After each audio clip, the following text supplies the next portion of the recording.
দীর্ঘ প্রতীক্ষার অবসান ঘটিয়ে অবশেষে শুরু হতে চলেছে কংসাবতী নদীর ওপর দ্বিতীয় সেতু নির্মাণের কাজ। মেদিনীপুর ও খড়গপুরের মধ্যে যোগাযোগ ব্যবস্থাকে আরও শক্তিশালী করতে ৬০ নম্বর জাতীয় সড়কের ওপরে গুরুত্বপূর্ণ সেতু তৈরির উদ্যোগ নিয়েছে জাতীয় সড়ক কর্তৃপক্ষ।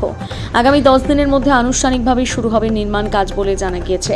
মুখ্যমন্ত্রী শুভেন্দু অধিকারীর তরফে দ্রুত কাজ সম্পন্ন করার নির্দেশ আসার পর গোটা এলাকা পরিদর্শনে যান মেদিনীপুরের বিজেপি বিধায়ক শঙ্কর গুছাইত। সেতু নির্মাণ সংক্রান্ত বিভিন্ন বিষয় খতিয়ে দেখেন তিনি এবং স্থানীয় প্রশাসনের সঙ্গে আলোচনা করেন। উল্লেখ্য, প্রায় 1 বছর আগে জাতীয় সড়ক কর্তৃপক্ষ এই দ্বিতীয় সেতু নির্মাণের অনুমোদন দেয়। ইতিমধ্যে 300 কোটির বেশি টাকা বরাদ্দ হয়েছে এবং অধিকাংশ জমিদাতাদের ক্ষতিপূরণ প্রদান করা হয়েছে। তবে সমস্ত প্রক্রিয়া সম্পূর্ণ হওয়ার পর দীর্ঘদিন ধরে প্রশাসনিক জটিলতা ও তৎকালীন তৃণমূল পরিচালিত রাজ্য সরকারের অনীহার কারণে প্রকল্পের কাজ আটকে ছিল বলে অভিযোগ। জাতীয় সড়ক কর্তৃপক্ষ একাধিকবার এই সেতুর প্রয়োজনীয়তার কথা তুলে ধরলেও পূর্বতন সরকার বিষয়টিকে গুরুত্ব দেয়নি বলে দাবি স্থানীয়দের একাংশে। তবে রাজ্যে পরিবর্তনের পর নতুন সরকার ক্ষমতায় আসতে দ্রুততার সঙ্গে শুরু হয়েছে প্রকল্প বাস্তবায়নের প্রক্রিয়া। ইতিমধ্যে জেলা শাসকের সঙ্গে বৈঠক করে পুরো বিষয়টি নিয়ে বিস্তারিত আলোচনা করেছেন বিধায়ক শঙ্কর গুছাই। জানা গিয়েছে, জুন মাসের প্রথম সপ্তাহ থেকে পুরোদমে শুরু হবে সেতু নির্মাণের কাজ। তার আগে প্রস্তুতি পর্ব খতিয়ে দেখতে এলাকায় যান তিনি। আজই গোটা বিষয় নিয়ে মুখ্যমন্ত্রীর কাছে একটি বিস্তারিত রিপোর্ট জমা দেওয়ার কথা রয়েছে বিধায়কের। কংসাবতী নদীর ওপরে এই দ্বিতীয় সেতু নির্মাণ হলে শুধু মেদিনীপুর বা খড়গপুর নয়, গোটা দক্ষিণবঙ্গের যোগাযোগ ব্যবস্থায় আসবে বড় পরিবর্তন। যানজট কমবে, সময় বাঁচবে এবং বাণিজ্যিক পরিবহন আরও সহজ হবে বলে মনে করছে সাধারণ মানুষ। এলাকার বাসিন্দাদের আশা, বহু প্রতীক্ষিত এই প্রকল্প এবার দ্রুত সম্পন্ন হয়ে বাস্তবে রূপ নেবে।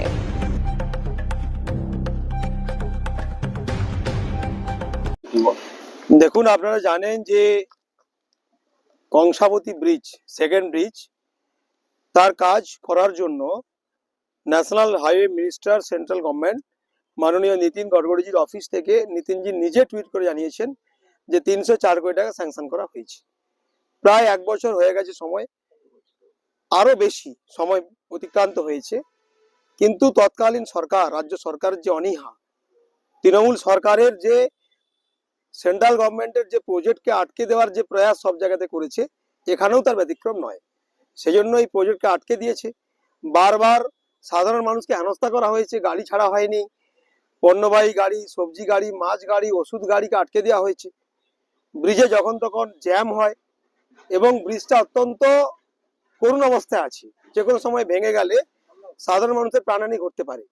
সেই জন্য আমাদের প্রথম বৈঠক মাননীয় মুখ্যমন্ত্রী শুভেন্দু অধিকারীর সঙ্গে বৈঠক যেদিন হয় এমএলএদের সঙ্গে, সেখানে আমাদের প্রথম দাবি ছিল যে এই ব্রিজকে, সেকেন্ড ব্রিজের কাজ দ্রুত শুরু করতে হবে।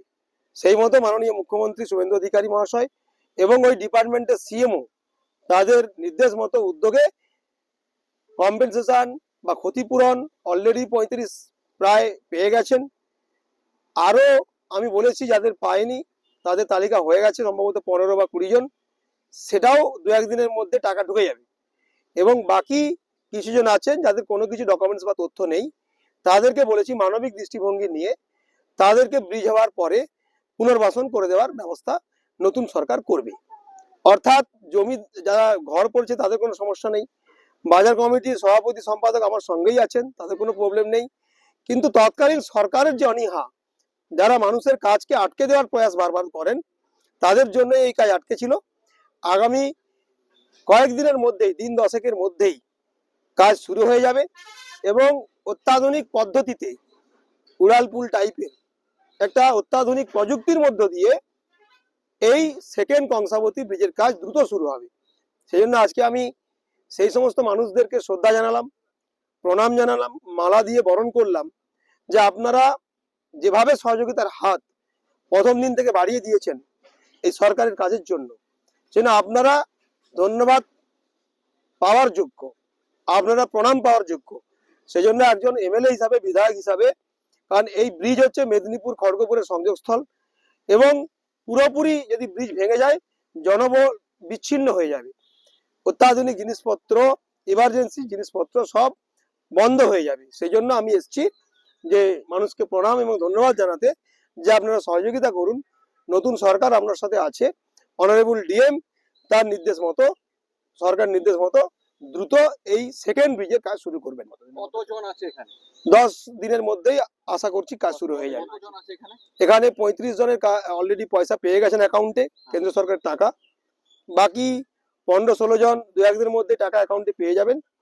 আর কয়েকজন আছেন যাদের কিছু নেই, ওটা সম্ভবত ওই 10-12 জন হবেন, তাদেরকে আমরা পুনর্বাসন করে দেবো। প্রায় 50 থেকে 60। হ্যাঁ, তাদের কোনো সমস্যা হবে না, সবাই রাজি আছে এবং সবাই খুশি আছেন যে ব্রিজের কাজ কবে শুরু হবে তারাও বলছেন। এবং ব্যবসায়ী সমিতির সভাপতি, সম্পাদক, এখানকার সাধারণ মানুষ সবাই উদ্গ্রীব আছেন যে সেকেন্ড ব্রিজের কাজ হওয়া মানে এই মেদিনীপুরে একটা বিপ্লব শুরু হবে। এবং এই ধরনের ব্রিজের কাজ আমি মনে করি যে মেদিনীপুর কখনো দেখেনি। অত্যাধুনিক প্রযুক্তি, উড়ালপুল টাইপের ব্রিজ হবে, যে ব্রিজ হওয়ার পরে মানুষ, যেমন কুবাই ব্রিজ হয়েছে সিকে রোডে, সেই ব্রিজ দেখার পরে মানুষ ভাবছে যে কি হচ্ছে, কাকে বলে উন্নয়ন, কাকে বলে কেন্দ্র সরকারের উন্নয়ন, ওখানকার মানুষ দেখছেন কুবাই ব্রিজ হওয়ার পরে। এই ব্রিজ হওয়ার পরে মানুষ স্যালুট জানাবেন যে হ্যাঁ, এটাই হচ্ছে মোদিজি, এটাই হচ্ছে উন্নয়ন, এটাই হচ্ছে ব্রিজের যে কাজ যেভাবে হওয়া উচিত সেভাবে হচ্ছে। কোনো কাটমানি তোলাবাজি এখানে কোনো স্পর্শ পাবে না। একটা জিনিস জিজ্ঞেস করছি, এখানে যে বললো ওড়ালপুল পদ্ধতিতে হবে, পদ্ধতিটা মানে কিরকম, সিস্টেমটা কিরকম? এটা সেন্ট্রাল গভর্নমেন্টের যে হাইওয়ে মিনিস্ট্রির যে রুল আছে, সেই রুলে আমাদের পিলার সংখ্যা কম দিয়ে অত্যাধুনিক প্রযুক্তি দিয়ে, যেহেতু একটা লেন্থ আছে, সেই সাইডে যেমন ভাবে আপনারা দ্বিতীয় হুগলি ব্রিজ দেখেছেন, প্রথম হুগলি ব্রিজ দেখেছেন, যেভাবে কুবাই ব্রিজ দেখছেন, যে ডিস্টেন্স অনেকটা বেশি, প্রযুক্তিটা অনেক উন্নত মানের। আমাদের সেন্ট্রাল গভর্নমেন্টের অনেক ইঞ্জিনিয়াররা আছেন, ইঞ্জিনিয়াররা অলরেডি পরিদর্শন করে তার প্ল্যানিং করে অলরেডি জমা করে দিয়েছেন এবং কাজ দ্রুত শুরু হবে। এবং পুরোপুরিভাবে মানে ব্যাপক প্রযুক্তি ব্যবহার করে হাইওয়ে মিনিস্ট্রির যে রুলস আছে সেই রুলসকে লাগিয়ে এই কাজ শুরু হবে। এবং মানুষ খুব আনন্দিত আছেন, খুশিতে আছেন, তারাও শঙ্খধ্বনি, পুষ্পধ্বনি দিয়ে যেদিন কাজ শুরু হবে সেদিন ব্রিজের কাজকে স্বাগত জানাবেন। আগামী 10 দিন মধ্যে? হ্যাঁ, 10 দিনের মধ্যে শুরু হবে। কিভাবে কি শুরু হবে বুঝতে পেরেছো এখন? আপনি জানতে পেরে যাবেন, যেটা অনারেবল ডিএম সে জানিয়ে দেবেন। কেমন আশাবাদী? দেখুন, আপনারা জানেন যে বিজেপি যে সরকার গোটা দেশে জনগণের জন্য সবসময় কাজ করে আসছে, সেই সুফল পেতে চলেছে বাংলার মানুষ। ডবল ইঞ্জিন সরকার তৈরি হয়েছে। আমাদের সম্মানীয় বিধায়ক ডক্টর শঙ্কর গুচাইত মহাশয় উনি পরিদর্শন করলেন। এখানে যারা ব্যবসায়ী লোক আছে তাদের সঙ্গে এবং স্থানীয় যাদের ঘর বাড়ি চলে যাচ্ছে তাদের সঙ্গে উনি দেখা সাক্ষাৎ করলেন, তাদের আশীর্বাদ নিলেন, তাদেরকে মালা পরিয়ে সংবর্ধনাও জানালেন। এখানে সবাই শান্তিপ্রিয় মানুষ। ব্রিজ হোক এটা সবাই চায় এবং খুব তাড়াতাড়ি এই কাজটা শুরু হোক এটা সবাই চায়।